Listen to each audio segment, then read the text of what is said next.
আজকে আপনাদের সাথে যে বিষয়টা নিয়ে আলোচনা করব এই বিষয়টা নিয়ে আসলে আমার ভিডিও বানানোর কোনো বিন্দুমাত্র ইচ্ছা ছিল না, কিন্তু আসলে গত কয়েকদিন যাবত এই বিষয়টা বারংবার আমার চোখের সামনে আসার কারণে শেষ পর্যন্ত ভিডিওটা বানাতে আমি বাধ্য হইলাম।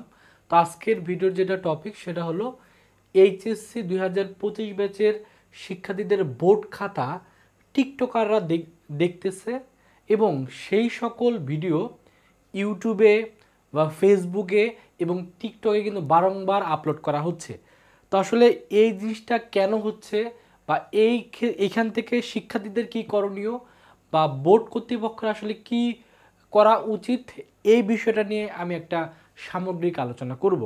তো প্রথমে যদি একটু আমি এটার বিষয়টা একটু ক্লিয়ার করি, কারণ আপনারা অনেকেই হয়তো বা জিনিসগুলো জানেন না, বাট এই জিনিসগুলো একটু ক্লিয়ার করি। প্রথমে মিলে আমি একটু এসএসসির খাতাটা একটু দেখাই যে এসএসসি তো অলরেডি রেজাল্ট হয়ে গেছে আপনারা জানেন, এবং এসএসসির কিন্তু দেখা গেছে প্রায় 6 লাখের মতো শিক্ষার্থী ফেল করছে। তো ঠিক আছে, এটা আমি মানি যে আগের গত 16 বছর যাবত শিক্ষা ব্যবস্থার যে ধস নামছিল সেখান থেকে আস্তে আস্তে শিক্ষা ব্যবস্থা একটু উন্নত আসতেছে। আগে যেমন দেখা গেছে যে একটা শিক্ষার্থী মানে ফেল করলেও তাকে পাশ করে দেওয়া হয়েছে, অথবা একটা শিক্ষার্থী 75 পাইছে তাকে 80 মানে গ্রেস মার্ক দিয়ে 80 করে দিয়ে A+ করে দেওয়া হয়েছে। A+-এর সরাসরি ছিল, বাট এখন ওই জিনিসটা থেকে বের হয়ে এসে এখন শিক্ষার্থীরা যেই মার্ক পাচ্ছে মানে জেনুইন যেটা মার্ক সেটাই শিক্ষার্থীরা পাচ্ছে। সেটা নিয়ে আমার কোনো আপত্তি নেই, অবশ্যই এটা শিক্ষার জন্য বা শিক্ষা ব্যবস্থার জন্য অবশ্যই একটা ভালো দিক। কিন্তু এখানে আরও কিছু মানে শুভঙ্করের কিছু ফাঁকিরও কিছু দিক আছে, এই দিকগুলো আপনাদের সামনে তুলে দিই। প্রথমে যদি এসএসসি নিয়ে আলোচনা করি, তারপর মিলে আমরা এইচএসসি নিয়ে আলোচনা করব। এসএসসির একটা ভিডিও আমার বারবার আমার সামনে আসতেছিল, সেখানে ভিডিওতে দেখা যাচ্ছিল যে একজন শিক্ষার্থী খাতায় মার্ক দিচ্ছে, যেখানে কিন্তু খাতায় মার্ক দিচ্ছে, নিজে নিজে মার্কটা বসাচ্ছে, এবং এটা কোন বোর্ডের খাতা সেটা কিন্তু এখানে দেখা যাচ্ছে। এই ভিডিওতে কিন্তু সুস্পষ্ট দেখা যাচ্ছে যে এই শিক্ষার্থী সে একজন টিকটকার বা সে ভিডিও তৈরি করে, সে এই ভিডিওটা করে ইউটিউবে বা যে কোনো একটা জায়গায় আপলোড করে দিছে। আর একটা জিনিস দেখাই, আর একটা জিনিস, একটা শিক্ষার্থী এটা ডে দিছে, সে কি লিখছে যে এইচএসসি এক্সামিনির ভাইয়া আপুরা তোমাদের ফিউচার আমাদের হাতে। দেখেন দেখা যাচ্ছে কয়েকজন মেয়ে বসে কোনো একটা খাতা কাটতেছে। তারপর দেখা যাচ্ছে এটা হলো এইচএসসির, অর্থাৎ এইচএসসি যারা 25 ব্যাচের শিক্ষার্থী তাদের এখানে দেখা যাচ্ছে মাধ্যমিক এবং উচ্চ মাধ্যমিক শিক্ষা বোর্ড ঢাকার, এবং তারিখটা উল্লেখ করে দেওয়া আছে 29/6/2025। তো এই ভিডিওটা যদি একটু প্লে করি, এই ভিডিওতে কি দেখা যাচ্ছে যে এই যে ভিডিওটা এখানে শিক্ষার্থী কত মার্ক পাইছে সেই জিনিসটা কিন্তু এই ভিডিওতে দেখানো হচ্ছে, এবং অবশ্যই বোঝা যাচ্ছে যে এটা কোনো একটা মানে টিচার না, এটা হয়তো বা কোনো শিক্ষার্থী আসলে খাতাটা এইভাবে দেখতেছে। তো যাই হোক, এরকম অসংখ্য ভিডিও যদি আমরা ইউটিউবে যে একটু সার্চ দেই যে এইচএসসি 2025-এর খাতা, যদি ইউটিউবে সার্চ দেই ইউটিউবে অসংখ্য ভিডিও পাবো, ফেসবুকেও ভিডিও পাবো, আর টিকটক তো আমি পার্সোনালি চালাই না, টিকটকেও পাওয়া যেতে পারে।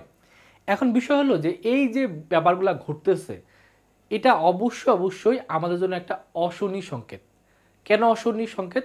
আপনারা জানেন লাস্ট 2 দিন এসএসসি শিক্ষার্থীরা বিভিন্ন ধরনের আন্দোলন করতেছে, হয়তো বা আন্দোলনের ভিতরে কিছু অযৌক্তিক ব্যাপার স্যাপার আছে, বাট রিয়েল যে ফ্যাক্ট অনেক একটা প্রাইভেসির একটা বিষয়, কারণ এসএসসি এবং এইচএসসির যে পরীক্ষার যে রেজাল্ট এটা কিন্তু খুবই ইম্পর্টেন্ট, একটা শিক্ষার্থীর জীবনের জন্য এটা খুবই ইম্পর্টেন্ট।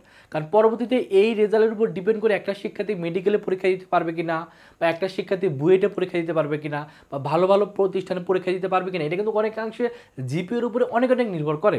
কিন্তু কোনো কারণে যদি এরকম একটা মানে জায়গায় একটা শিক্ষার্থীর খাতা পড়ে যায়, যেখানে একটা খাতা দেখতেছে কোনো একজন টিকটকার, তাহলে এটা কিন্তু অবশ্যই সেই শিক্ষার্থীর জন্য এটা অবশ্যই একটা খারাপ দিক। এখন বর্তমান যে যুগ, এই যুগে কিন্তু আসলে একজন কোথা থেকে ভিডিও আপলোড করছে সেটা খুব ইজিলি কিন্তু ডিটেক্ট করা যায়। হিউম্যান স্ক্যানার হোক বা বিভিন্ন মানে প্রযুক্তির মাধ্যমে চাইলেই কিন্তু বের করা যাবে যে এই ভিডিওটা কোন আইডি থেকে আপলোড করা হয়েছে, এটা কিন্তু খুব ইজিলি খুঁজে পাওয়া যাবে। অথবা এই ভিডিওটা কোন আইডি থেকে আপলোড করা হয়েছে সেটা কিন্তু প্রযুক্তির মাধ্যমে মানে বের করা খুবই সহজ একটা কাজ। তো এটা যদি বের করে পদক্ষেপ নেওয়া হয় এবং এই জিনিসটাকে যদি রোধ করা হয় যে ইউটিউবে বা যেমন এই জিনিসটা কিন্তু লাস্ট 1-2 বছর যাবত প্রচুর পরিমাণে ঘটতেছে, দেখা যাচ্ছে যেগুলো খুবই একটা প্রাইভেসি একটা জিনিস, একটা খাতা দেখা, খাতা মূল্যায়ন করা, এটা কিন্তু খুবই ইম্পর্টেন্ট একটা জিনিস, এবং সেটা যদি কোনো একটা টিকটকার দেখে এটা আসলে একটা শিক্ষা ব্যবস্থার জন্য একটা অশনি সংকেত। এজন্য আমি বলবো যারা কর্তৃপক্ষ যারা আছেন তারা অবশ্যই আমাদের থেকে ভালো বোঝেন। তাদের প্রতি একটা অনুরোধ থাকবে আপনারা এই জিনিসগুলো নিয়ে একটু পদক্ষেপ নেন।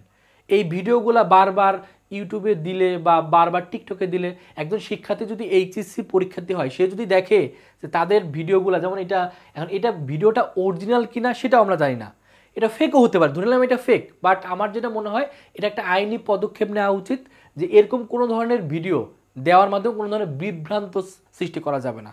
কারণ এটা আসলে অরিজিনাল কিনা সেটা কিন্তু আমরা বুঝতে পারতেছি না, বাট ভিডিওগুলো যখন পাবলিশ করা হচ্ছে ক্যাপশনে ঠিক সেভাবে লেখা হচ্ছে, যেটা যেমন এইখানে লিখে দিচ্ছে যে এইচএসসি এক্সামিনি, মানে জিনিসগুলো কিন্তু এমনভাবে ফলো করা হচ্ছে এতে করে স্টুডেন্টদের ভিতরে কিন্তু একটা নেগেটিভ ইফেক্ট আসতেছে। তো এটা যদি ফলসও হয় তাহলে অবশ্যই এটা নিয়েও একটা পদক্ষেপ নেওয়া হচ্ছে শিক্ষা বোর্ডের। আর এটা যদি সত্য হয় যে না সত্যিই এটা সত্য একটা খাতা, যেটা এইচএসসিরই খাতা এবং টিকটকার দেখতেছে, তাহলে আমি মনে করবো এটা অবশ্যই একটা শিক্ষা ব্যবস্থার জন্য অবশ্যই একটা খারাপ দিক।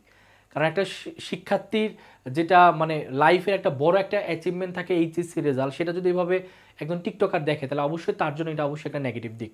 এই জন্য আমি বলবো যারা কর্তৃপক্ষে যারা আছেন, শিক্ষা বোর্ডে যারা আছেন, তাদের অবশ্যই উচিত হলো এটা নিয়ে মানে খুব দ্রুত তড়িৎ গতিতে একটা ভালো একটা পদক্ষেপ নেওয়া, যাতে এ ধরনের ভিডিও মানে সোশ্যাল মিডিয়াতে যাতে না আসে এবং খাতাগুলো যাতে সঠিক টিচাররা ভালোভাবে, মাননীয় যারা টিচার আছেন তারা জানি ভালোভাবে খাতাগুলো দেখে সঠিকভাবে মূল্যায়ন করে, তাহলে কিন্তু শিক্ষা ব্যবস্থার উন্নতি হবে। একটা শিক্ষার্থী ৭৯ পাইছে, তাকে ৮০ করে দেয় না, এটা নিয়ে আমার মাথা ব্যথা না, ঠিক আছে, সে ৭৯ পাইছে, তাকে ৭৯ দেওয়া হয়েছে, ঠিক আছে, বাট সেই ৭৯ মার্ক বা একটা শিক্ষার্থী ৮৫ মার্ক পাবে, সেই মার্কটা যদি কোনো একজন টিকটকার দেখে তাহলে অবশ্যই সেখানে জেনুইনভাবে কিন্তু মার্কটা বসানো হবে না বা মার্কটা সেই স্টুডেন্ট সেভাবে প্রপারলি পাবে না। এজন্য আমি যেটা বলবো যে খাতাটা যাতে মূল্যায়নটা সঠিকভাবে করা হয়, মানে সঠিক টিচারের হাতে ভালোভাবে যাতে মূল্যায়ন করা হয়, জেনুইনভাবে যেন তার মার্কটা আসে। সে যদি জেনুইনলি পাস করে ওকে ফাইন, সে জেনুইনলি যদি এ প্লাস পায় সেটা অবশ্যই শিক্ষা ব্যবস্থার জন্য ভালো। সো এই ভিডিওটা এর জন্যই তৈরি করা যাতে এই ধরনের ভিডিও বা মূল্যায়নটা যাতে সঠিকভাবে হয়, স্টুডেন্টরা যাতে হতাশার ভিতরে পড়ে না যায়। কারণ একটা শিক্ষার্থীর এইচএসসি রেজাল্ট যে কতটুকু ইম্পর্টেন্ট সেটা সেই শিক্ষার্থীই ভালো জানে। তো এর জন্য ভিডিওটা করা, যারা ঊর্ধ্বতন কর্তৃপক্ষ আছেন তাদের প্রতি মানে উদাত্ত আহ্বান থাকবে বা অনুরোধ থাকবে আপনারা একটু এই বিষয়টা নিয়ে জরুরি কোনো একটা পদক্ষেপ নেন, যাতে এ ধরনের ভিডিও সোশ্যাল মিডিয়াতে প্রচার না হয় এবং খাতাগুলো যাতে সঠিক টিচার দেখে বা টিচাররা সঠিকভাবে যাতে মূল্যায়ন করে, স্টুডেন্টদের যেটা প্রাপ্য মার্ক সেটা যাতে পায়, তাহলেই শিক্ষার্থীদের রেজাল্ট ভালো আসবে বা যেটা রেজাল্ট পাওয়ার সেটা আসবে, শিক্ষা ব্যবস্থার উন্নতি সাধন হবে। এবং আরেকটা জিনিস একটু বলে দেই, যেহেতু নিয়েও কথা বলতে চাইছিলাম, যে দেখা যাচ্ছে যে অনেকগুলা বোর্ডে মানে কোনো কোনো বোর্ডের কোশ্চেন অনেক হার্ড হয়, কোনো কোনো বোর্ডের কোশ্চেন অনেক সহজ হয়। আসলে এই এই অবস্থায় এসে অর্থাৎ এই নতুন বাংলাদেশে আসলে এইভাবে বৈষম্যটা থাকা ঠিক না। তো এটাও একটা মানে উদাত্ত আহ্বান জানাবো যাতে মানে অভিন্ন প্রশ্নে পুরো বাংলাদেশের পরীক্ষাটা নেওয়া হয়, তাহলে সেক্ষেত্রে আসলে এই ধরনের বৈষম্য হবে না। অনেক সময় দেখা যায় কুমিল্লা বোর্ডের কোশ্চেন অনেক হার্ড করে, যশোর বোর্ডের কোশ্চেন অনেক হার্ড করে, অথচ দেখা যাচ্ছে দিনাজপুরের কোশ্চেন সহজ অথবা ঢাকার কোশ্চেন সহজ, অর্থাৎ এখানে একটা তারতম্য হয়ে যায়। এজন্য আমি যেটা বলবো যাতে অভিন্ন প্রশ্নে যাতে পরীক্ষা নেওয়া হয়, এতে করে পুরো বাংলাদেশের সকলে একটা কোশ্চেনে পরীক্ষা দিতে পারবে, সকলে সেমভাবে, যে বৈষম্য জিনিসটা এই বৈষম্যটা থাকবে না। আর শিক্ষার্থীরা যেহেতু কষ্ট করে পরীক্ষা দিচ্ছে, শিক্ষার্থীরা ভালো করে পরীক্ষা দিক, ভালো রেজাল্ট নিয়ে আসুক, জেনুইন রেজাল্টটা পাক, এটাই কামনা থাকবে। যারা ভিডিওটা শেষ পর্যন্ত দেখলেন সকলকে অসংখ্য ধন্যবাদ।